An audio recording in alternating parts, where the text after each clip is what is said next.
Hey y'all! Welcome to the Wow Superheroes After Show on Women's Wrestling Talk, the number one women's wrestling show on the planet. And of course, we have new number one contenders for the Wow Tag Team titles. We have people standing up to bullies that have tried to run them over in the past, and just a lot of amazing action, all women's action on this amazing show.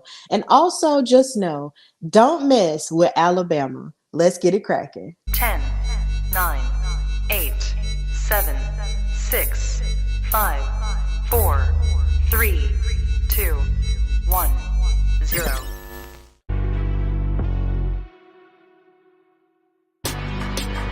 Women's Wrestling Talk, the number one women's wrestling show on the planet.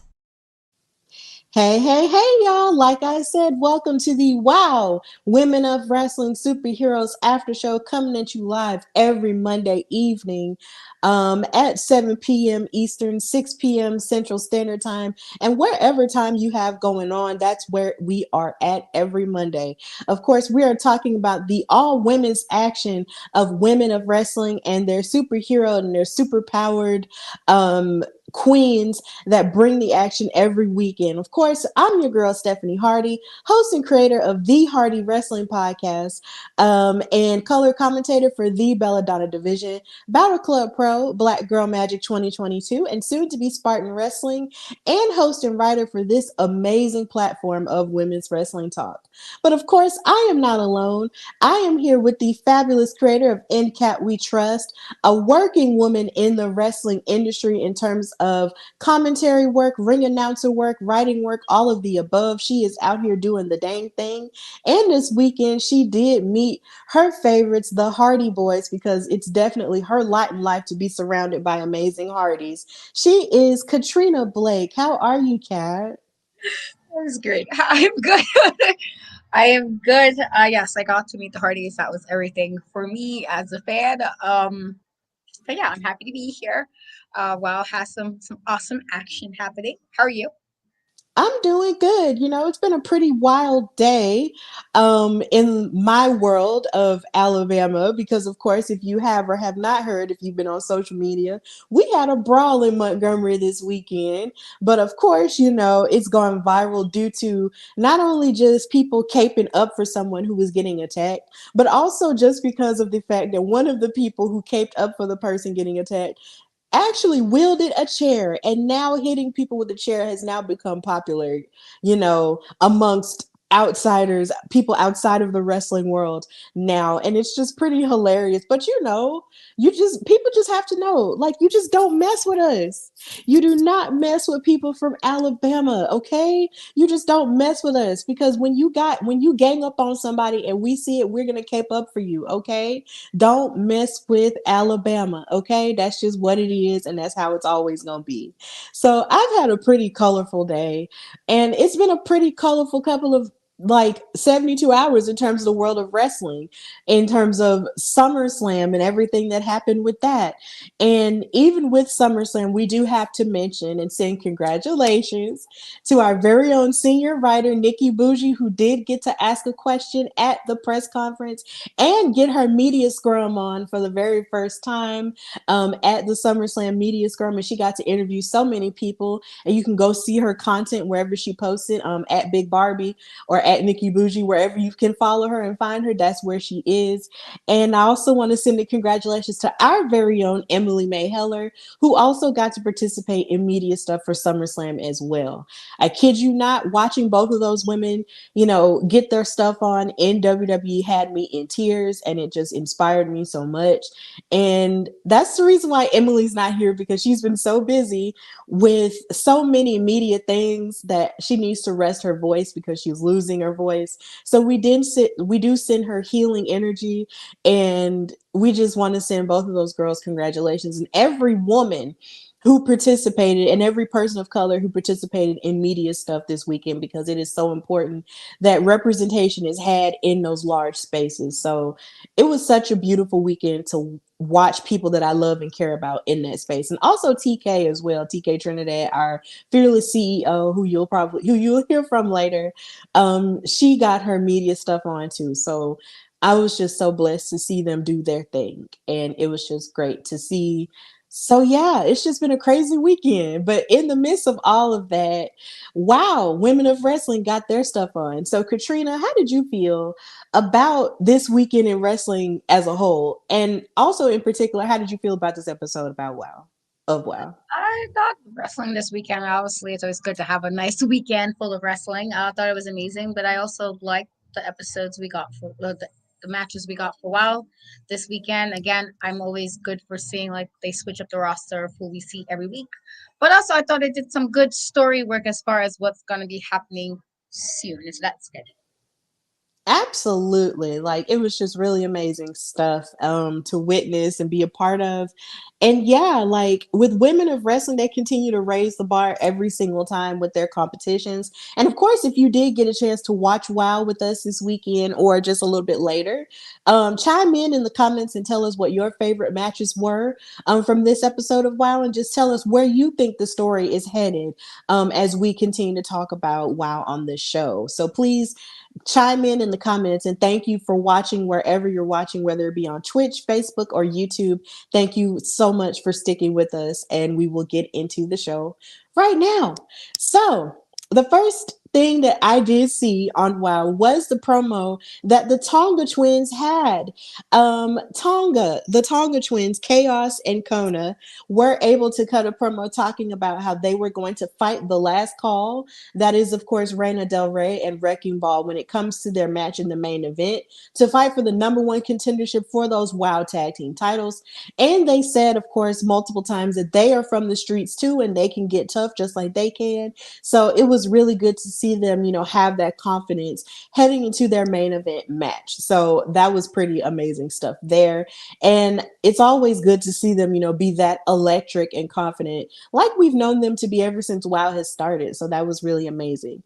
Of course, Joseph Boza is watching. Thank you for watching on YouTube. He's saying there was some breaking news for WoW. AJ Mendez revealed that her season-long contract with WoW is wrapping up and that she won't be back for the next season. Yes, I did see her post about that on Instagram, and I was devastated by that. So, Katrina, how did you feel about the promo first, and then we'll get into the AJ Mendez news? I thought the promo was good. Again, we've been fans from the very beginning, and so I think kind of having that attitude, like let's get back to where we want it to get back to, and let's like nothing stop us. And I like the attitude, so I was all for the promo. As far as AJ Mendez, that makes me very sad. I really liked her there. I liked her being part of WoW. I was hoping we get another season of her, doing something. And so that's really unfortunate because it was nice to see her back in wrestling to an extent. But I also do wish her luck to whatever she's going forward. I do know she's in this new season of Heels. If anybody watches that. And so, power to whatever she decides to do next going forward.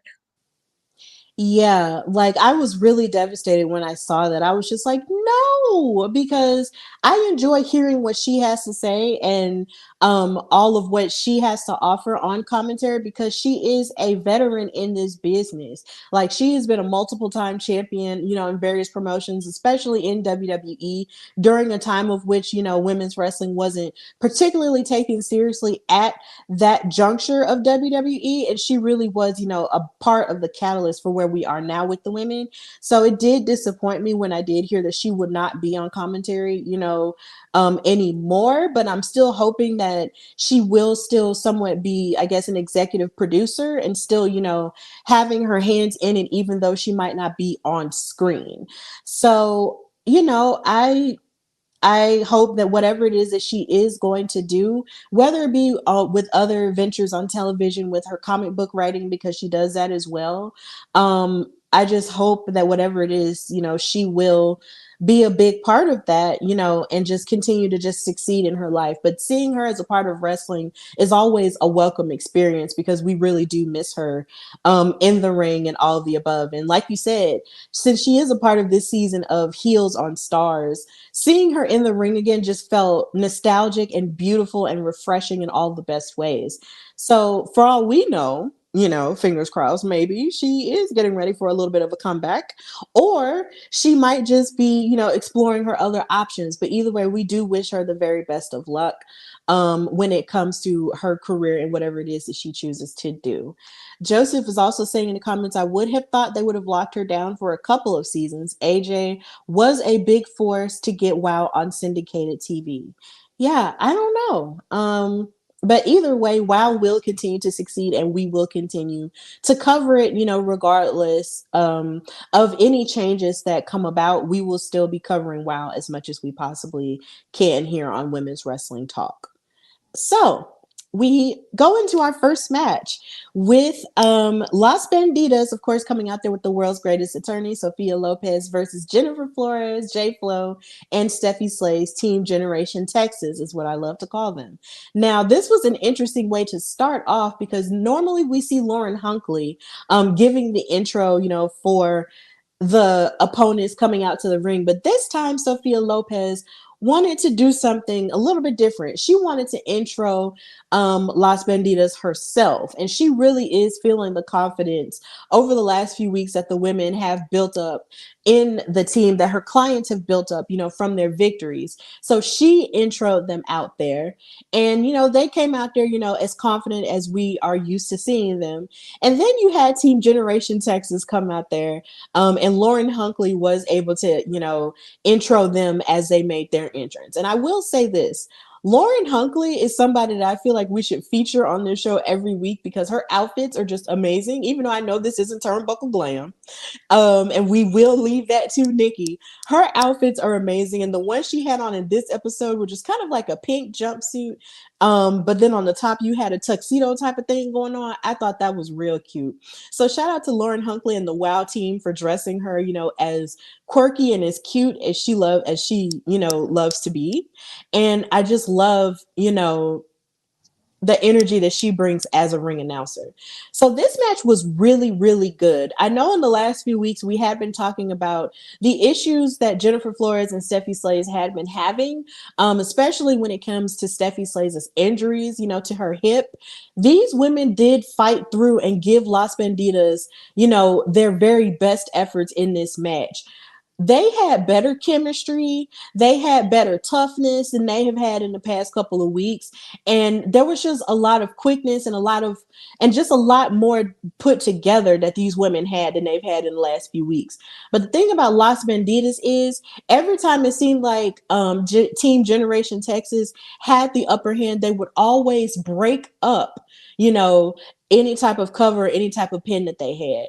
But J Flo and Steffi Slays really did impress me in this match with their being a couple of moments where Sylvia would get to run in, but then they would trip her up and then hit a maneuver onto her or something like that. Like they were just doing an amazing job, even in the moments where Jennifer Florez was being isolated, as you can see in that picture. They still fought through, and Steffi Slays even fought through her injury as well to get the upper hand on the girls. But when it comes to Sophia Lopez, she is always going to help her girls out outside of the ring. And there was a point where she was choking J Flo out and messing with her hair a bit and tussling with her a little bit. And the girls were able to take advantage of that distraction. And Las Bandidas wound up winning the match. And something interesting that I did notice about Steffi Slays was the fact that once the match got started, she started going for the pins early on Vivian Rivera, which is something that Vivian Rivera is known for, all of her pin knowledge and all of her submission knowledge as well. And Steffi Slays really did come with that knowledge. Like you would think that she went back and studied tape on Vivian Rivera with the way that she kept trying to cover her. And Vivian really did, impress me with her submission work onto Jennifer Florez. But Las Bandidas wound up winning the match. So, Katrina, how did you feel about this match and the chemistry of J Flo and Steffi Slays? I do think that they're in. It's been a few times we've seen them together as far as a team. So I do think that they got better as far as how they work with teamwork. And I was a little surprised you mentioned about the pens right away. And I feel like that works if there's maybe a solo person, or maybe if it's not a tag match, that might work. I was a little bit like, why would you do this in a tag team match whenever it's seen that person can jump in and kind of stop that from happening? And so that was a little odd to me. But otherwise, I thought it was a good open to WoW. I do think that both teams did, handled what the opponents were pretty well. Again, I've always said I think that Sophia and Vivian worked really, really well together. This is something that they learned pretty quickly, actually. But I also do like seeing the growth between Jen and Steffi, because it shows at least they're trying to, get that together. And so that was good. So I thought it was a good open. And I think that's just something, I would love to see what else Steffi and Jen can do together, because I do think they are getting more in sync with how they move. But I also do really enjoy, Sophia and Vivian together, even though they're heels, and everything. It's still nice to kind of like, you guys, we can see it, like that you guys really gel together, and that's always good to have in a tag team. Yeah, they really do gel well together. And it's just, I just can't, every time I see them, I can't help but think about the interview that we had with Sophia Lopez and how proud she was to have a team like that. And she did mention that in this episode when she was, introducing them, how proud she is, to have this all Latina team and this clientele right now. So it's just like they really are on a roll when it comes to what they have put together. But when it comes to J Flo and Stephy Slays, they really did show that they, could pull it together and really could, fight against a team like Las Bandidas. So it was a great tag team, showing all around. But Las Bandidas, of course, still had the upper hand because Sophia Lopez was out there, and it pays to have managers in WoW. So that's just, really what happened with that. But either way, all women did an excellent job. And yeah, I just can't wait to see what else all of these teams have to offer. But definitely Las Bandidas, because the tag team division is heating up more and more each time. So yeah, it was cool. I enjoyed this match very much. So we're going to move to our second match, which was G.I. Jane versus Kandi Krush. Now, this was something that surprised me, but I was really interested in because these are two of my favorites, and definitely on the part of G.I. Jane, because we're seeing more of her personality outside of Team Cold Discipline or Team Tough Discipline now. With the disciplinarian and Samantha Smart, we're seeing more of her, standing out in that way as her own personality. And then, of course, Kandi Krush is someone who has been on top and on the bottom and on the top again when it comes to the WoW division as a whole, as a single star. And it's just really cool to see her continue to rise, even after the beatdown she put on Penelope Pink, the WoW World Champion, and Vicky Lynn McCoy with her friend Princess Aussie. So this match was really good. There was lots of dominance shown on the part of G.I. Jane that I loved seeing. I was just like, she's somebody who I have my eyes on, who I really believe could be a future WoW World Champion. Like, she really could be that, because all around, she is such an amazing athlete. She has the look, she's stunning, and athletically sound, she's strong. Because there were a couple of moments in this match where there were times where Kandi Krush would lift up in the air or fly in the air, and she would just catch her and just slam her down. And I would just feel so sorry for her. I was like, oh my God, Kandi girl. Oh wow, Kandi girl, you are my world. I'm sorry. But either way, like, she would catch Kandi girl and just slam her down for no reason. And I was just like, oh my God, this is tough. But Kandi was very resilient in this match. I will give her credit where credit is due. She tried to, hit her with those strikes and a lot of that wrestling knowledge that she did learn from Princess Aussie as well. And there was one moment where G.I. Jane even tried to hit the big boot onto her, but it didn't work out. Like, she still kicked out, and and Kandi was still fighting through.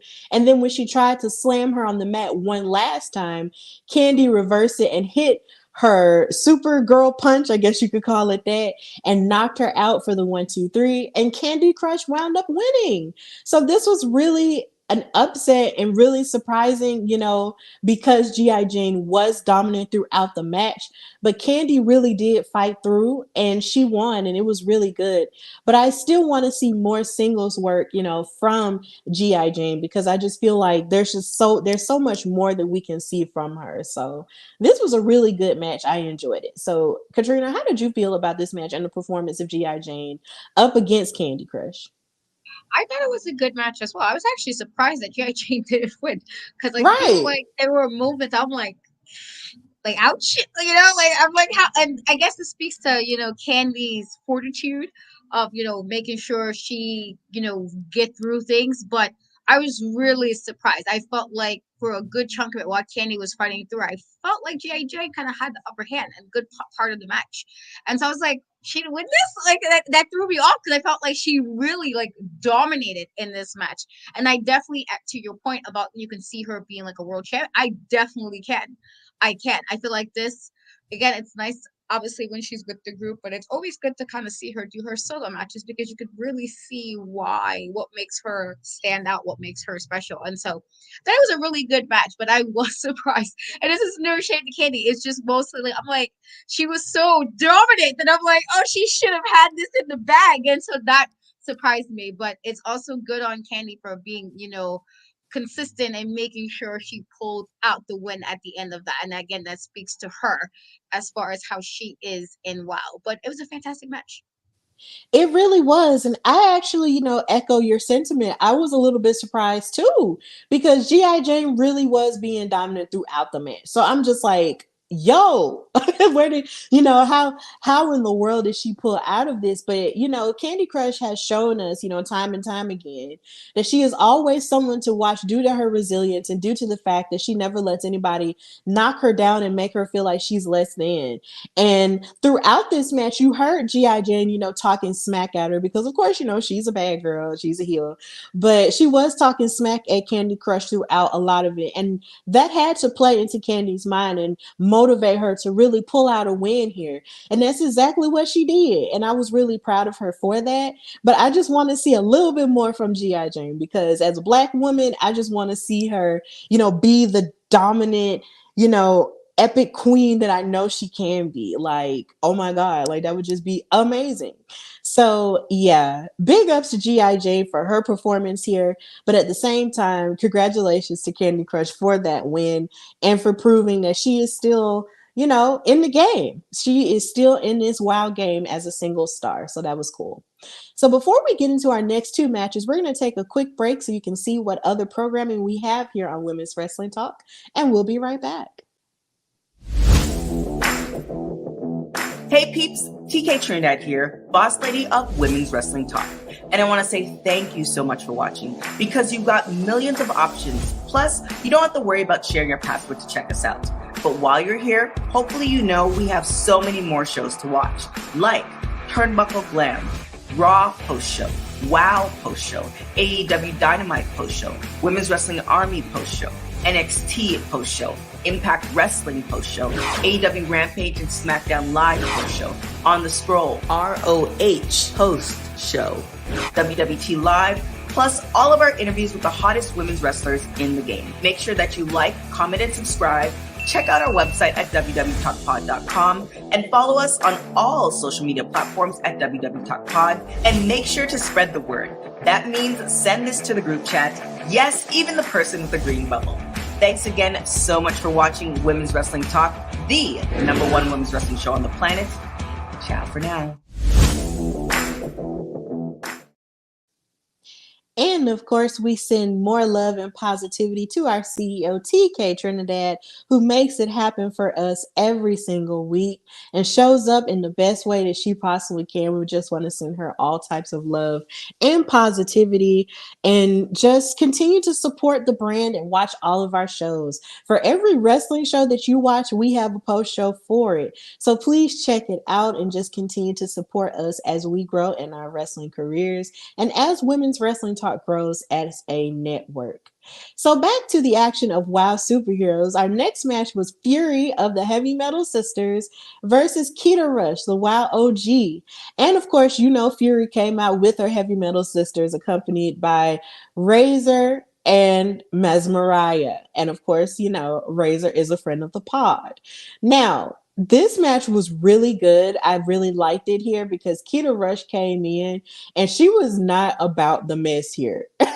She was really not about the mess. She came in with all of her quickness and all of her amazing patented drop kicks that we know her for.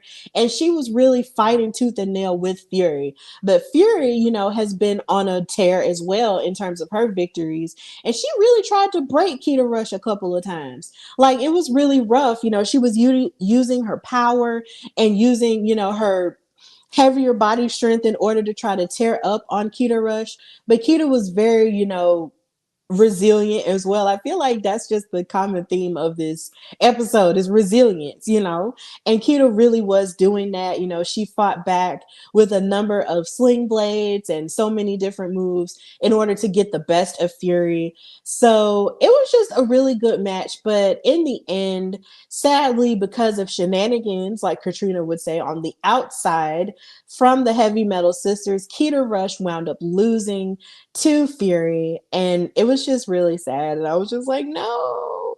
And then what made it even worse, that the Heavy Metal Sisters tried to add insult to injury by jumping. Here again, we're talking about jumping a defenseless Keta Rush after she had lost. And guess who came to the rescue? Americana and Spring Break 24/7. They came to the rescue and helped Keta Rush and fought off the Heavy Metal Sisters. A common theme today is people jumping on folks. People jumping on defenseless people, but then when they got help, they either want to run away or they don't have that same energy. And it's just like, no, you need to fight with the same energy that you had when you was jumping on that one person and fight all the other people. But that didn't work out. So I'm inclined to think that maybe we will get like a 8-woman tag situation when it comes to that, or maybe something else will happen when all the women can just gang up on the Heavy Metal Sisters. But either way, Fury wound up winning the match, but Keta Rush has friends in Spring Break 24/7 and Americana. And of course, JD is in the chat saying hello, and Ventus323 saying that Cat's rants always make him laugh. Aw, that's so sweet. They make me laugh too, and they're really great, but then they're warranted a lot of the time. So Kat, how did you feel about this match and the trajectory of the Heavy Metal Sisters, and what do you think their mindset even is at this point? Are they just bullying people for fun? Like, what do you I think is do going feel on like with them? I do feel it's bullying. I love that's my girly, raises the girly, but also we don't need to jump people. Like, once a person loses, it's like kind of kicking a person when they're down. You didn't need to do that. I feel like that was like added insult to injury. We didn't need to do that. I feel like that is definitely a bullying move. And while there was a couple of like a little bit of discord a few weeks ago, we wasn't really sure if they were on the same page, if anybody wanted to go solo or do their own thing. I feel like they're now back on the same page and just back to the shenanigans again. They're definitely back to the shenanigans. And it's like, I don't even have to do all this. It's so unnecessary. I do think Keta Rush tried really hard, but in this regard, is just because of outside interference. I feel like if she was able to not have to worry about having some outside, thing, that she could have possibly won it because she came in on it. But in that regard, it's like a 3-on-1. And so, unless you like, maybe like somebody who's like really huge, like a Big Show, or almost who's big guy, you just flip people over, there's 3 or 4 people at a time. That's not always easy to deal with. Well, when you have 3-on-1. And so it's just like, oh man, guys, I was hoping like maybe this time you wouldn't do it, but they did. And so it's like, it's unfortunate for Keta Rush, but they're clearly back on the same page. It's just, I do think they should make it that when one of them have a match, the other 2 aren't there. I feel like that would make it a little bit more fair. And for the life of me, I never understand why nobody at put their foot down on anything. I'm like, yeah, just never. Like, anytime decide, maybe we could have you guys in the back. I don't know. Put your foot down. Why are you guys being so, I don't know, scared or something? It drives me crazy. But otherwise, it was a solid match. But it was like, oh, come on, guys. But it was solid. Thank you, Mita. You are absolutely right. We speak about this every week, how there is a lack of disciplinary action when it comes to people interfering in matches. And it really does get annoying, like it's an amazing show. WoW is an amazing show, but I feel that something that we never see is, a disciplinary, action towards people interfering on matches. It is absolutely annoying.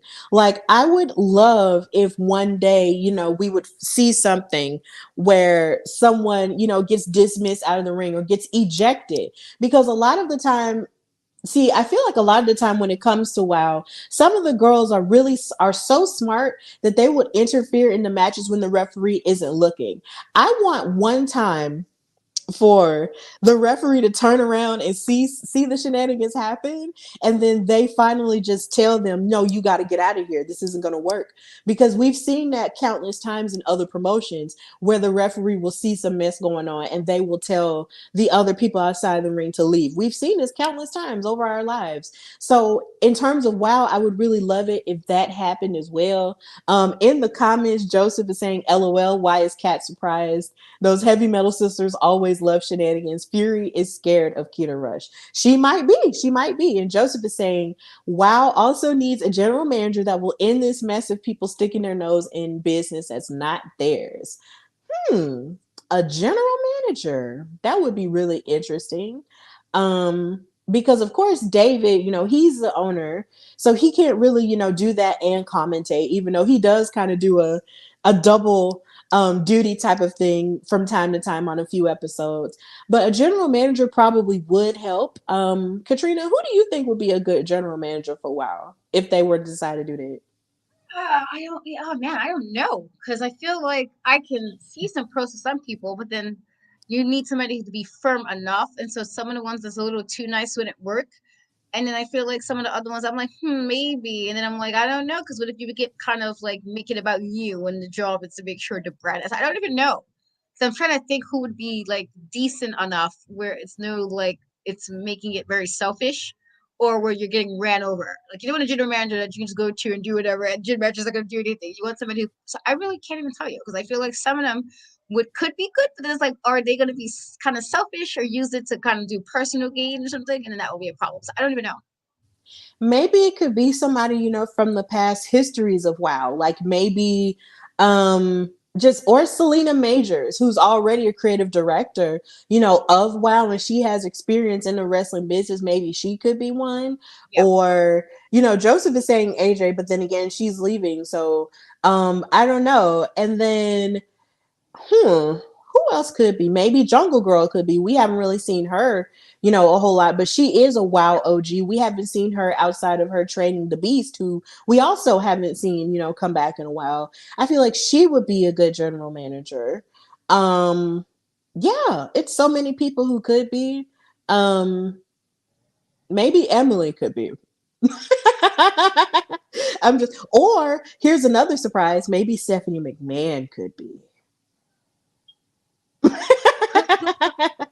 I'm just throwing stuff out there, but Stephanie McMahon, I feel like, would be an amazing general manager for WoW. She's been a general manager of SmackDown before. She has the experience, so if she isn't doing anything with WWE at this point, she could go to WoW, and I'm more than sure they would work it out. Like, that would be cool. Okay. Or maybe Hollywood from Glow. Maybe she could be a general manager because she has experience with David McLean and Glow. So that would be really cool too. So, or maybe Ivory. You just never know. Like, because she has experience with Glow too. So it could really be any woman. I just want it to be a woman general manager. Like, because that would just be some sick stuff. Or maybe Jeannie Buss. Who knows? But when she's not running the Lakers, of course. But, that would just be some sick stuff if they had a woman general manager. That would lay down the law in that way. WoW superheroes, put it out there. We just got to see and say and see what'll happen from there. But yeah, Fury wound up winning due to the help from the Heavy Metal Sisters. But I am glad that Keta Rush did have people, to help her and actually, defend her honor in that way. So that would be really cool. Joseph in the comments again saying, yeah, a female general manager would be great, and hopefully one with wrestling experience just in case they have to fix the mess themselves. Exactly. Yes, because we love a leader who isn't afraid to get their hands dirty. That would be great. So of course, we are going to the main event for the number one contendership for the WoW tag team titles. We have the last call. That's Reina Del Rey and Wrecking Ball versus the Tonga Twins. Now, this match was fantastic, a fantastic main event, simply because these two teams are very parallel to each other. They're both very powerful and they're both immovable objects. So they weren't gonna knock, it's like nobody was gonna fall down unless of course they were just too weak to get up. This was fantastic.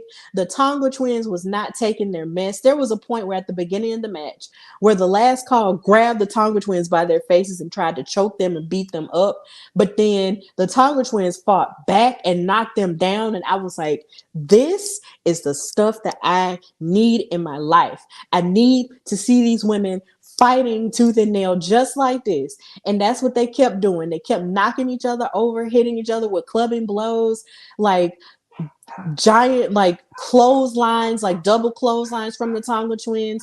The last call took the fight even outside of the ring. Like it was just amazing stuff going on, and even Reina Del Rey hit a cannonball outside of the ring onto all the women. Like it was just some pretty amazing stuff from all of these women. These women did a phenomenal job. Excuse the dogs. Um, so yeah, it was just a really good job. But then at one point, which was the crucial point in the match, the Tonga Twins isolated Reina Del Rey and knocked her out, and she wound up running into the barricade as she tried to slam herself into one of the twins, and they wound up hitting a double Samoan drop onto Wrecking Ball, and they covered her up for the 1-2-3. And the Tonga Twins, our absolute faves, are the undisputed number one contenders for the WoW tag team titles that are currently being held by the Carlson Twins, aka Miami's Sweet Heat. I am so happy that this happened. I'm really happy Joseph is saying great match, and he's saying that Lana Star has to be ishing bricks. She has to be. She really has to be. But then after that, you had the attack. You had the attack by the Carlson Twins after they had their victory. So I know the Tonga Twins have to be upset about that. They have to be angry about that. So, but either way, even with that attack, they can't escape the fact that they have to face those girls for the titles because they have fought their way and clawed their way up throughout the tag division to prove that they are the rightful champions. So there is no type of mind games that will stop them from winning this match. So, Katrina, how did you feel about this match? And did you doubt that the Tonga Twins were going to win at all? Did you doubt it? I didn't doubt it. Like I said, I do think it was a lot of like tough, hard hitting action because you had somebody like you had Wrecking Ball and Renadora, and there are two women who are like badass, even solo. And so to have them together, it could really well be a problem. With that being said, we already know where the Tongas kind of stood from the very beginning when they had that tag tournament, and it was all those like shenanigans that was happening and the nonsense, even when they had to do a match twice for them to still not win it because there was people involved in the match. And so I felt like they wanted to make it back on their own. They wanted to make it back to prove a point.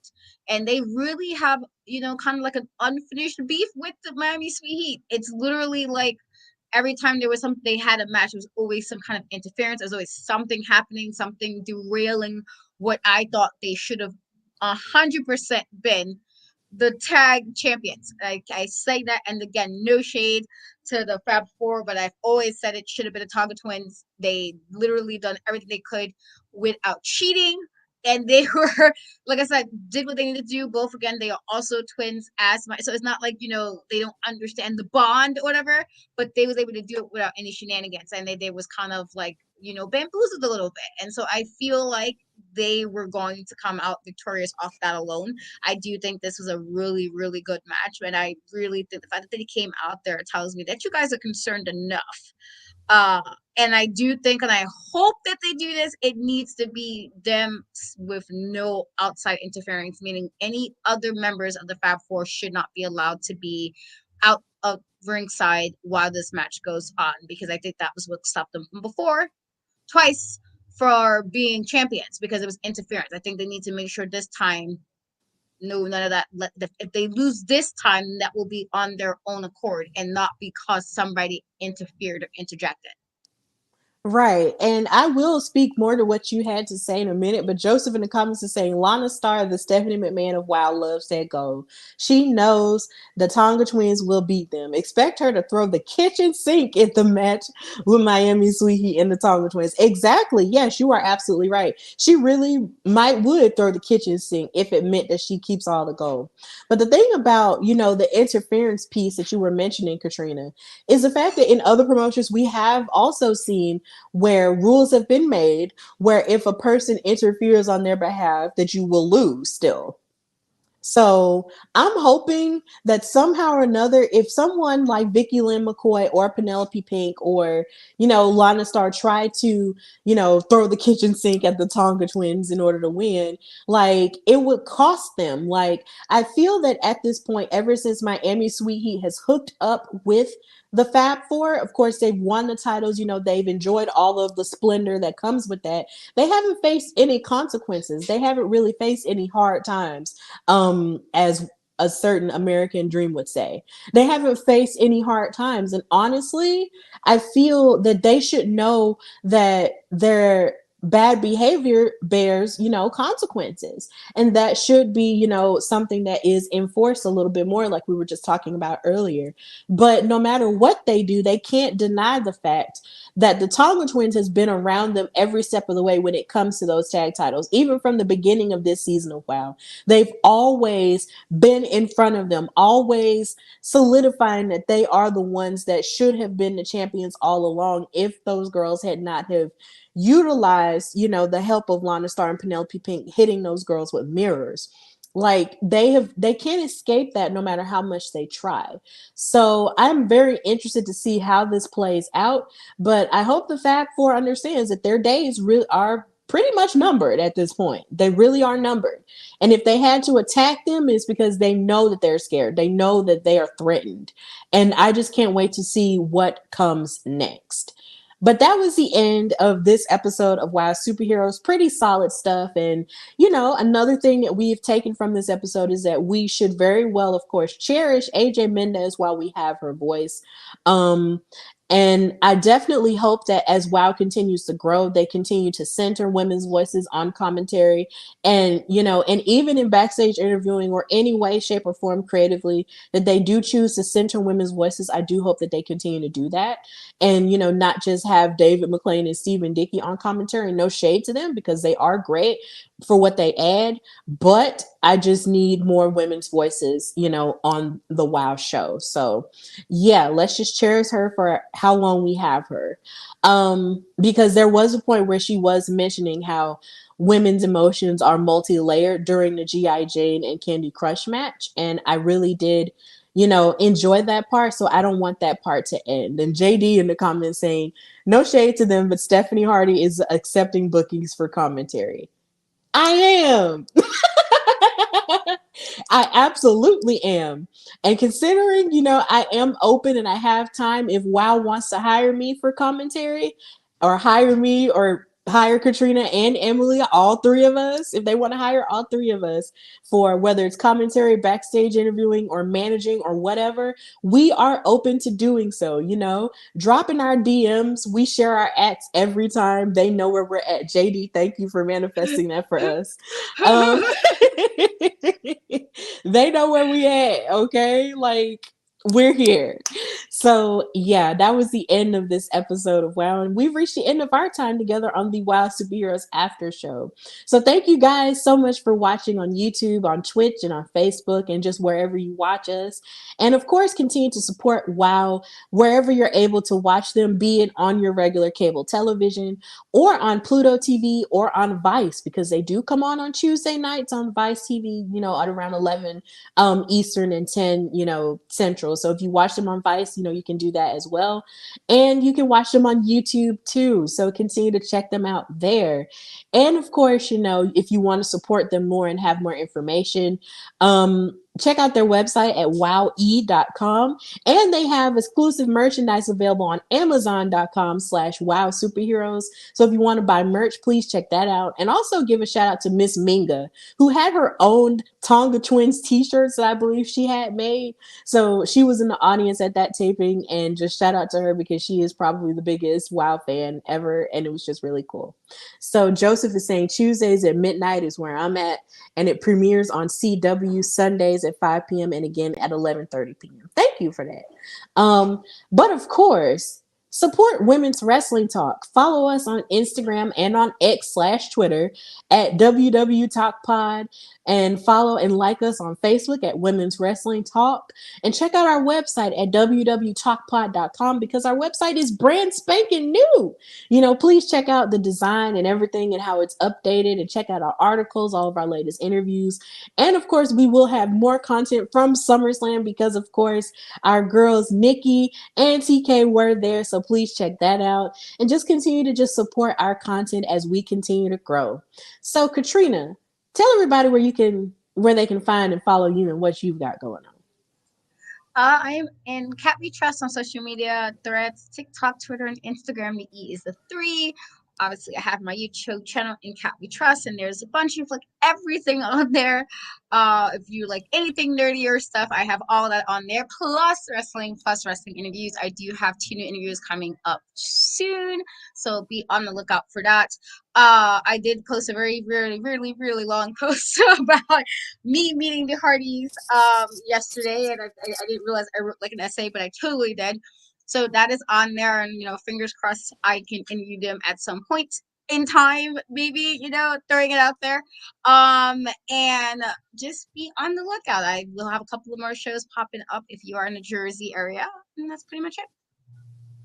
Awesome sauce. I'm so happy for you getting to meet the Hardy Boys. I have not had the pleasure of meeting them yet, but I would love to because they're my brothers in my head. So that would be really fun. But I'm happy for you that you had that. I did read that essay that you wrote, and you write good essays. So I'm not going to sit here and pretend like don't act like that mess was boring. It was not. It was good. So forget that. Okay. Read Katrina's stuff is the point. Okay, read Katrina's articles and everything that she writes because she's a good writer. Okay, so yeah. But yes, you can follow me, your girl Stephanie Hardy, on Instagram and X/Twitter at Queen Steph Hardy, and on Threads at Queen Steph Hardy as well. And you can follow and support the Hardy Wrestling Podcast everywhere you get your podcasts. That's Apple Podcasts, Google Podcasts, Spotify, iHeartRadio, and everywhere else you can listen to them as well. And you can subscribe to the YouTube channel at the Hardy Wrestling Podcast. I will be releasing a new episode this week talking about SummerSlam and all the aftermath of it, and I will be giving in-depth analysis of the Montgomery Brawl because I have to, because I'm from Alabama, so I have to talk about it because it's hilarious and I need to discuss it. So be on the lookout for that episode as well. And of course, I will be doing commentary with Spartan Wrestling on August the 26th. So if you're in the Gaston, Alabama area, come to the 300 Arena at Gaston Mall and, support me and support the brand as well as we get our wrestling on. So yeah, if you love people throwing chairs, we have wrestling all over the state of Alabama that you can enjoy where we throw chairs all the time because that's big Bama energy. Okay, we are here.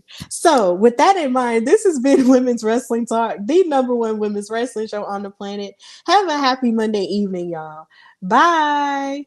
Women's Wrestling Talk, the #1 women's wrestling show on the planet.